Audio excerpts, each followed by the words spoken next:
Bienvenue dans votre magazine, le magazine que vous offre la MBC, mais surtout d'abord, merci de prendre le temps de regarder cette émission.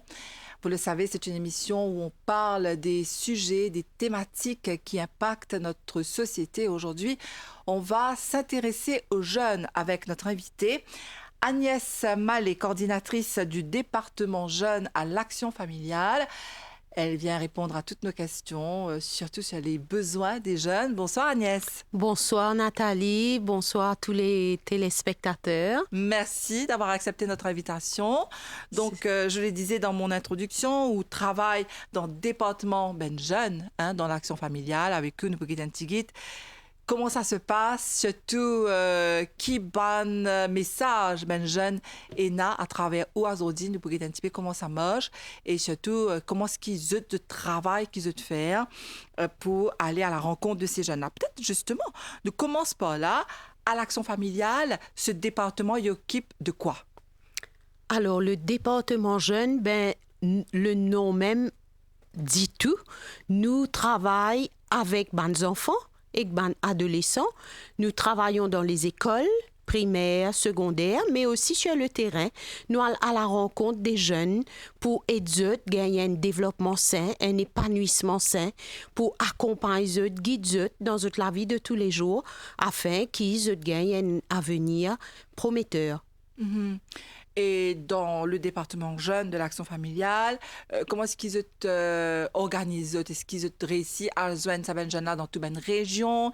Est-ce que c'est un travail continu? Comment ça se passe? Alors, le département jeune travaille dans différentes régions de l'île. Nous travaillons à travers l'île dans tous les secteurs éducatifs. Nous travaillons principalement dans les écoles primaires avec les élèves de grade 5 et grade 6, mais nous aussi travaillons dans les collèges avec les jeunes de la grade 7 à la grade 13. Nous faisons des sessions de prévention, de sensibilisation, des causeries et nous travaillons aussi beaucoup sur le terrain. Nous allons dans les villages, dans l'endroit, même retirés à travers toute l'île. Côté demande-nous, côté dans le besoin, nous avons un projet qui nous fait, côté nous accompagne les jeunes, nous anime les rencontres, et voilà. Est-ce qu'ils ont un programme spécifique pour les jeunes? Oui, nous avons plusieurs programmes. Alors, nous avons une session de sensibilisation, bien sûr, en fonction de l'âge. Nous avons plusieurs thèmes. Nous avons aussi différents programmes. Par exemple, nous avons un programme qui s'appelle RADO, RADO, Réseau Accompagnement des Adolescents. Et ça, c'est un programme qui dure 3 à 4 mois. Tous les samedis, une fois par semaine, nous joignons les jeunes dans un village, dans un endroit spécifique, que nous pouvons venir pour apprendre les petites à travers une activité. C'est-à-dire, le jeune, il peut apprendre à travers l'action learning by acting. Nous pouvons faire des ateliers, des jeux, nous faisons sport, nous faisons des causeries, des théâtre, sketch, nous pouvons un film ensemble, ou même des sorties, des randonnées. Et souvent, nous aussi invitons des intervenants, des ONG. Et puis, nous avons un autre programme qui s'appelle le Youth Alive. C'est un séminaire qui nous fait spécifiquement pour les jeunes qui âgés entre, on va dire, 11 à 20 ans, mais il y a aussi le Youth Alive adulte. Là, cette année, nous prévoyons, par exemple, un Youth Alive pour les jeunes de 14 à 18 ans. Le jeune, il est accompagné avec une équipe formée de lundi à dimanche. Ça veut dire pendant 4 journées, jeunes là, ils peuvent accompagner avec toute une équipe, qu'ils peuvent vivre une journée très intense. Et puis, nous terminons le séminaire par un week-end résidentiel. Et quel est le concept de Youth Alive? C'est aider le jeune à faire des choix responsables. C'est basé sur le changement de comportement. Nous causons beaucoup d'addiction, beaucoup la drogue, VIH, SIDA à travers ce programme-là.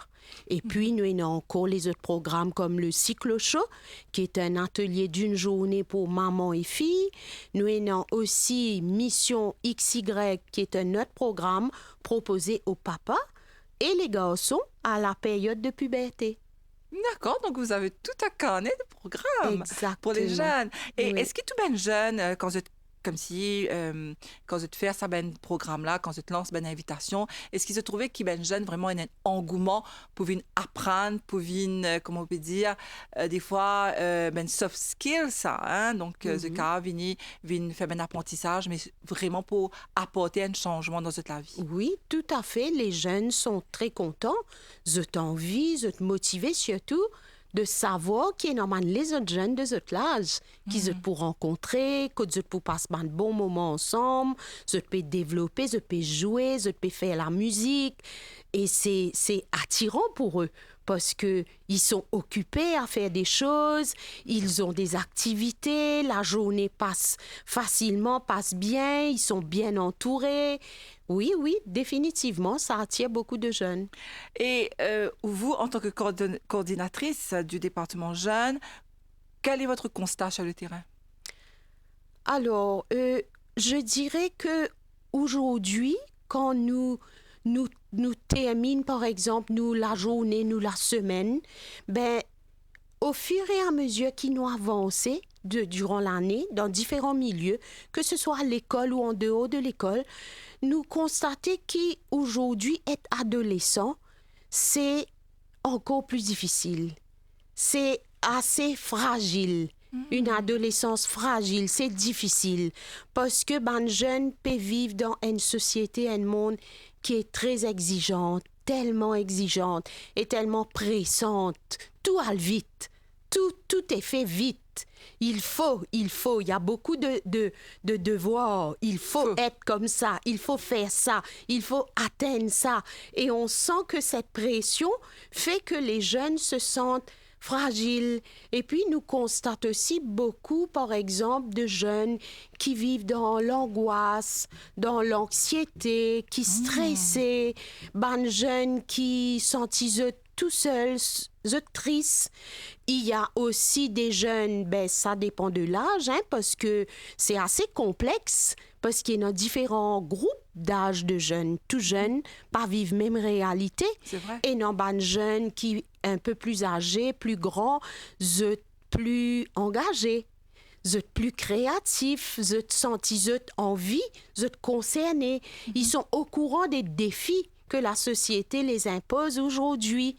Et puis, il y a des jeunes aussi qui sont très, très connectés.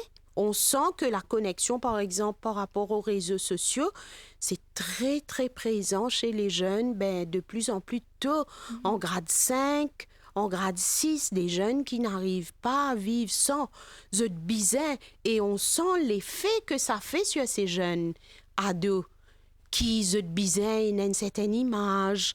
Il faut être parfait, il faut adopter un style de vie. Il faut que quand on me regarde, je sois comme ça, comme ça. On les impose de suivre des tendances, des styles. Et ça, c'est des réalités.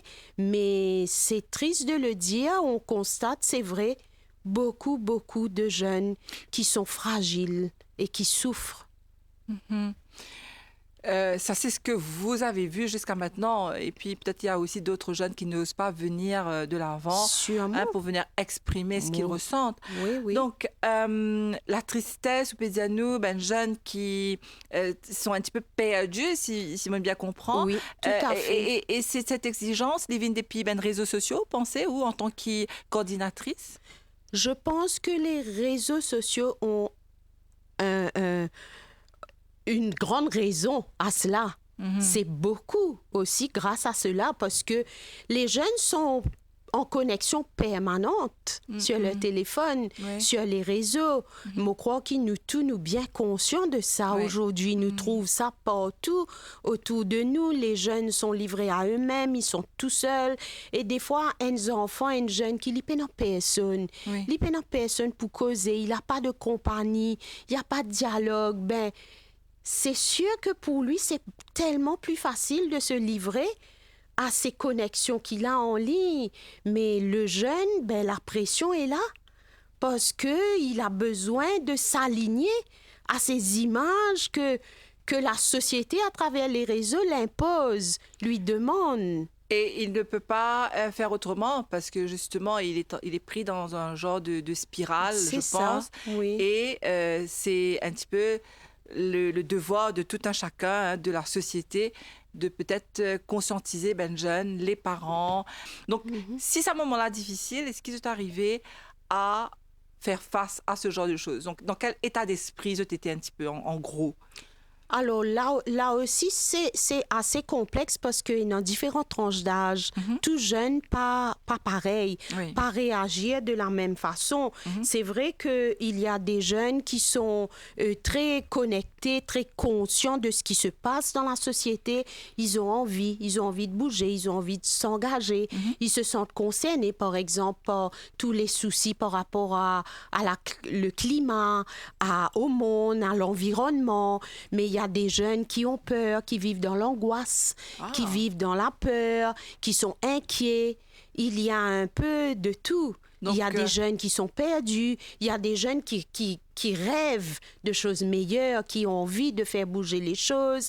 Mais est-ce qu'il y a aussi des jeunes qui sont joyeux, Bien qui sûr. qui vivent pleinement leur vie? Ça ne veut pas dire que tout est rose. Oui. Parce que des fois, nous besoin faire peut-être ben jeune aussi comprend ça. Peut-être vous êtes spécialiste en la matière. Qui des fois tellement nous dit ben jeune, mais tu connais, tu besoin comme ça, tu besoin comme ça, tu besoin comme ça, tu besoin bien. Qui ben jeune, je te crois, qui tout le temps se besoin bien et que les problèmes ne font pas partie de la vie. Oui, tout à fait. Ben, c'est très diversifié. En effet, il y a des jeunes qui sont très heureux, qui sont très épanouis, qui ont des rêves et qui ont envie de contribuer à réaliser ces rêves, à rendre les choses meilleures, à faire que les jeunes de leur âge puissent vraiment vivre ce qu'ils ont envie dans ce monde dont ils rêvent, où tout est beau, où ça va bien. Et on sent cette démarche où ils sont très entre eux à proposer des choses, à venir de l'avant avec des idées. Ils ont des rêves, ils ont de l'ambition, ils veulent faire bouger, ils veulent un monde meilleur. Et ça, on le sent. Il y en a qui sont très engagés dans des causes. Dans des causes nobles, tout à fait, par tout à rapport fait. à la nature, par rapport au climat, par rapport à l'environnement. Oui. Et c'est tant mieux, mais c'est vrai qu'il y a aussi à côté des jeunes qui, malheureusement, Sont en difficulté. subissent aussi certaines choses de leur environnement, de leur quotidien. Les réalités de leur vie sont plus difficiles pour certains. Le family background est plus difficile. Et on le voit, on peut pas nier qu'on voit ça tous les jours. Alors, je rappelle aux téléspectateurs qu'aujourd'hui, nous avons sur le plateau Agnès Mallet, coordinatrice à la section jeunes de l'Action familiale. Nous peut dire les besoins des jeunes aujourd'hui. Et ça me fait penser à quelqu'un que j'ai rencontré. Je me permets de la saluer. C'est une dame âgée de 94 ans et qui est très lucide et qui comprend le monde. Elle connaît, par exemple, qui billet d'avion augmenté. Il n'est pas capable de ce petit enfant qui est né dans Paris à 94 ans. Il prend ce bis. Et il dit, moi, je suis content de partager ça avec vous et avec mes téléspectateurs. Il dit, moi, si demain, nous pouvons récuire au diffé du bois, pour moi, il n'y a pas de problème. Donc, son mindset à elle, il dit moi, parce qu'à l'époque, tu peux cuire au diffé du bois et les problèmes faisaient partie de la vie. Donc, c'est une leçon qui nous prend parce qu'il nous trop croit que la vie est parfaite. Tout doit être parfait. Nous besoin être parfait, alors qu'on peut vivre dans l'imparfait, sachant que ce sera pas facile. Oui. Je dis pas que ça va être facile. Il peut peut-être une étape difficile. Mais pour ancienne génération, nous avons apprendre beaucoup avec eux. Comment se faire face et comment se prend la situation en main. Donc, déjà, le mot est là. Vous pensez, quand il sortit, quand il levait grand matin, il pas levé avec un combat dans la tête. On comprend qu'il me peut dire, je pense. Je comprends. Chapeau à cette dame qui m'a parlé de ça. Alors, aujourd'hui, Agnès, comment est-ce que vous trouvez les besoins des jeunes? Alors, pour commencer, je dirais que les jeunes ont besoin d'être écoutés. Les jeunes ont besoin d'être compris. Ils ont besoin d'être aimés, être valorisés. Les jeunes ont besoin d'avoir un cadre, un environnement sain, stable. Il y a beaucoup de besoins. Les jeunes ont besoin de présence, ont besoin de parents présents, mais présents vraiment, pas juste parents là, dire mola même. Mola, il connaît mola, mais il de cela ça, moi, dans la cuisine, ou moi dehors, il en dedans. Mais être présent, que le jeune sente qu'il y a une connexion. On se parle, on se regarde. Il y a la communication, le contact réel.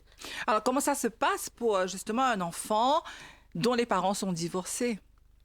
Comment ça, ces enfants-là, les faire? Parce que déjà, ce parent est séparé. Et est-ce qu'il est capable, on dit un mot qui est bien important là, on dit la stabilité. Est-ce qu'avec des parents divorcés, un enfant retrouve la stabilité? C'est une situation qui nous rencontrait beaucoup dans les écoles. Que ce soit en primaire ou au collège, beaucoup d'enfants expriment de tristesse, surtout quand nous faisons un thème comme les émotions, l'estime de soi. Et là, il y a beaucoup d'enfants qui, avec toute l'innocence, cette sincérité, que je dis, c'est qu'ils ont ressenti, ils ont triste, ils ont chagrin. Et nos enfants, même parfois, pleuraient en classe avec l'éducateur qui anime la session, parce que ce papa et ce maman pas ensemble. C'est une réalité, mais difficile pour les enfants. Nous bien conscients qu'aujourd'hui, il y a beaucoup de parents séparés, divorcés, et il y a beaucoup d'enfants qui vivent soit avec papa, soit avec maman, qui fait la part des choses 2 semaines, 1 semaine chez papa, maman, de bouger, et non qui vivent avec grand-mère, et non qui vivent avec grand-père ou avec une ma-tante. Mais définitivement, c'est difficile. Mais ça ne veut pas dire que c'est pas possible. Les parents ont un grand rôle à jouer pour apporter cette stabilité.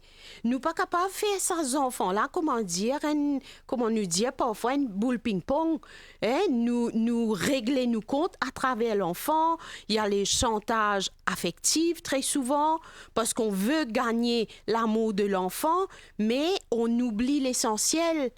Et l'enfant, il a besoin de limites. Souvent, nous trouvons qu'il y a des enfants qui de familles divorcées ou séparées, ben l'enfant ne connaît pas le non. Il pas connaît le refus. Il pas connaît la frustration parce que les parents ont peur. Alors, il faut être assuré. Moi, j'ai une garantie, enfant là, il continue compte en moi. Donc, on ne dit pas non. On ne refuse pas, on donne. Tout ce qu'il veut, on donne. Il a besoin de ça, on s'arrange. On s'arrange toujours. On donne toujours. On aime notre enfant. Qui parent pas content ces enfants? Donc, quand on peut dire ça, les parents donnent du matériel, là? Beaucoup. Malheureusement. Pour compenser l'enfant. Les besoins sont matériels, mais aussi émotionnels. Justement, c'est ce que j'allais vous poser. Il y a un grand besoin émotionnel autant que matériel. Voilà. Est-ce que les parents négligent l'aspect émotionnel? Parce que ces enfants-là, les bizarres, ça a la stabilité émotionnelle, là, surtout, non? Exactement. Mais très souvent, c'est ce qui nous sentit. Nous sentis que souvent, le matériel domine l'émotionnel. Parfois, ces enfants-là, ils perdus. L'enfant a besoin de sentir cet amour-là. Autant qu'il a les chaussures qu'il a besoin, ou le jeu qu'il a demandé, ou de prendre part à, je sais pas, une activité, de s'engager dans un groupe, dans un sport, mais aussi sentir que, s'il y a quelque chose qui va pas, j'ai fait une bêtise, que ma maman elle-même, je sais qu'elle m'aime, elle est là. Elle est pour moi, mon papa est là pour moi, mes parents seront toujours là. Quoi qu'il arrive, quoi que je fasse. Donc, des fois, il y a aussi cette peur, il y a aussi cette fragilité, cette sensibilité. On sent beaucoup, de plus en plus dans les classes, à l'école, beaucoup d'enfants témoignent de ça. Alors, est-ce qu'il ne serait pas temps maintenant de dire aux parents qui divorcent qu'ils sont bien assurés que ces enfants-là gagnent une stabilité émotionnelle? Peut-être faire ça un sujet en lui-même. Parce que l'enfant, comme on dit à nous, les business, ce papa et ce maman, malheureusement, ils sont séparés. Mais est-ce qu'un seul parent là-dedans est capable d'amener sa stabilité, l'équilibre que ces enfants-là business? Parce que des fois, les parents sont sont en désaccord. Mais l'enfant n'est pas bien rentre là dans le lit. Est-ce que si un parmi les deux parents capable prend la responsabilité de garder l'équilibre de l'enfant, que vous pensez, Lola? Est-ce que c'est faisable? C'est faisable, malgré que ce soit difficile. C'est essentiel, c'est important. C'est sûr que la situation ne sera pas pareille, mais quand l'enfant est seulement avec maman, il y a un moment où la maman doit vraiment être présente et à l'écoute. Et pareil s'il y a que ce papa. Mais si la maman travaille, des fois, il y a des mamans qui travaillent à des heures indues. Ça veut dire les cas, les enfants ils à l'école, c'est vrai, il y a la grand-mère qui est là. Les enfants ils à l'école, lorsque l'enfant rentre de l'école, la maman est déjà partie. Et très souvent, la maman là peut rentrer 22h, 23h parce qu'il peut faire un travail, côté travail le soir. Donc là aussi, bizarre, il y a une certaine explication, bizarre, explique ça aux enfants-là qui n'est pas trop ce maman, il ne faut pas qu'il les tracasse. Exactement, le dialogue. L'enfant peut comprendre si la maman prend le temps de lui expliquer, mais de le regarder et non pas juste lui dire, je vais rentrer tard ce soir. Je travaille. On se parle dans le week-end, maman aura le temps. Mais au moins, regarder cet enfant, prendre un moment, s'asseoir avec lui et lui dire, tu sais, ces 2-3 premiers jours, maman va rentrer très tard, mais je te promets que durant le week-end, on va passer un moment ensemble. Tu me dis ce que tu as envie de faire.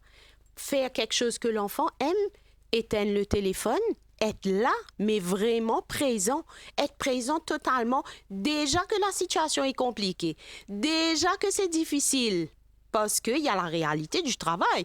Bien sûr, on ne peut pas blâmer, tout le monde a besoin de travailler. La maman a besoin de travailler, elle a besoin de gagner sa vie, elle a ses responsabilités, mais le jour qu'il dit à ses enfants-là, il pas avec lui. Mais que ce parent, qu'il y maman, qu'il y papa, qu'il soit vraiment connecté avec cet enfant. C'est ce qu'on appelle quality time. Exactement. Mais vraiment le regarder, parler, discuter, échanger, rire, jouer. Nous, à la mer, nous pas dit ça 6 ans bas pied, chacun le son portable, mais qu'on joue, jouer dans du sable, jouer au ballon, nager ensemble. Faites quelque chose, que le moment soit un moment que cet enfant va chérir, va mémoriser pendant toute sa semaine qu'il maman, papa pour travail. Ce moment merveilleux qu'il a vécu durant le week-end a comblé tout ce vide. Vous avez tout dit, Agnès, parce que j'ai lu ça quelque part. Tous les psychologues sont d'accord qu'un adulte, quand on peut demander qui se met un souvenir d'enfance, c'est ce qu'il a passé avec ses parents, les bons moments qu'il a passé avec ses parents. Et ça, c'est une affaire qui ne peut jamais les pas oublier. Et c'est ça qui fait l'adulte de demain. Donc aujourd'hui, ou en tant que spécialiste, encore une fois, me dit surtout auprès des jeunes, est-ce que vous trouvez qu'il y a une valeur, là, nous peut faire valeur, les valeurs humaines, est-ce que c'est toujours d'actualité dans notre société? Oui, moi pour dire oui, même si parfois nous avons l'impression aujourd'hui que les valeurs sont en train de disparaître. Très souvent, nous avons l'impression qu'il n'est plus d'actualité les valeurs, mais c'est pas vrai. Les valeurs sont toujours aussi importantes. Les valeurs ont leur place. Je dirais, c'est plutôt dans le sens où nous, Bandimoun peut redéfinir ban valeur. Ban valeur peut prendre une autre forme. C'est comme si que les gens peut définir valeur autrement. Je peux attendre plus. Par exemple, longtemps, ban valeur si stricte. C'était beaucoup imposé, c'était carré de par les parents, par la famille, l'école, la religion, la société. Et aujourd'hui, nous trouvons qu'il y a une certaine souplesse. Ban jeune, par exemple, un jeune aujourd'hui, il ne peut pas dire bonjour. Longtemps, nos parents guettent nous, avant même les guettent nous tous nous pour dire bonjour. L'époque longtemps, tout le monde peut dire bonjour. Au doigt et à l'œil. Aujourd'hui, nos enfants, ils rencontrent un monde, ils pas pour dire bonjour. Ou quand fait une remarque, ils disent jamais ils pas dire bonjour, moi je dire bonjour. Nous pas donner jeune la raison, mais c'est comme si que man jeune je peux réadapter, redéfinir ban valeurs. Mais ça veut pas dire que les valeurs sont en train de perdre leur place. Les valeurs sont toujours là. Et les gens ont encore plus besoin, on le voit, besoin de respect. Oui. Les gens ont envie d'être aimés, ont envie d'être respectés. Mais c'est juste qu'ils parfois, la société peut réadapter les parfois pas forcément dans la bonne manière. Régler compte pas, chacun régler ce propre compte, chacun redresse la situation. Aujourd'hui, quand nous arrivons, quel message vous avez pour nous en tant que société et pour les jeunes, rapidement? Alors, les jeunes, moi, j'ai envie de dire, les jeunes, vous êtes en valeur, vous êtes important. Votre parole compte, vous avez des choses à dire. Vous êtes des trésors, vous êtes des richesses. Vous êtes bien croire dans eux, vous êtes en droit à la parole. Et puis, moi, envie de dire, vous êtes une dernière affaire, les jeunes, vous n'êtes pas tout seuls. Vous n'êtes pas seul. Il y a beaucoup de personnes, vos parents, il y a des gens qui vous aiment. Et non, nous, nos ONG qui travaillent avec les jeunes, les éducateurs, nous là. Nous là, vous êtes capables de prendre contact avec nous, vous êtes capables en visuel nous, être accompagnés nous à là. L'action familiale. À l'action familiale. Allons-y, il y a un jeune qui a un problème, il n'est pas trop connu, qui est capable de faire, qu'il est capable d'aller, il est capable de contacter les autres. Il est capable de téléphoner nous. Où? Notre bureau se trouve à Vaqua, à la rue Couvent de Lorette. Nous avons une page Facebook, nous avons un compte Instagram. Les jeunes peuvent venir au bureau, nous rencontrer, causer, dialoguer. Nous capables d'assiser, boire un jus, un dîner ensemble. La porte ouverte pour les jeunes. Ah là là, c'est trop beau ça. Et mon message aux parents, je dirais, moi, je suis content de dire à les parents.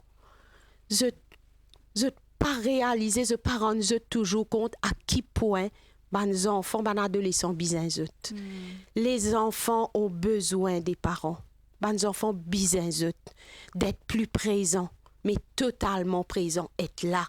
Éteindre sa téléphone portable là parfois. Si on veut, nous pouvons mettre un jour, par exemple le dimanche, pas de téléphone à la maison. Pourquoi pas dédier un jour à la famille, pas de téléphone à la maison. Choisissez votre jour en tout cas. Merci beaucoup Agnès Mallet d'être venue. Mais c'est moi qui vous remercie Nathalie. Merci beaucoup de m'avoir invitée. Et je vous vois très prochainement, j'espère, pour la deuxième partie de cette émission. Avec Merci plaisir. à vous qui avez suivi ce magazine. Je vous dis à très bientôt.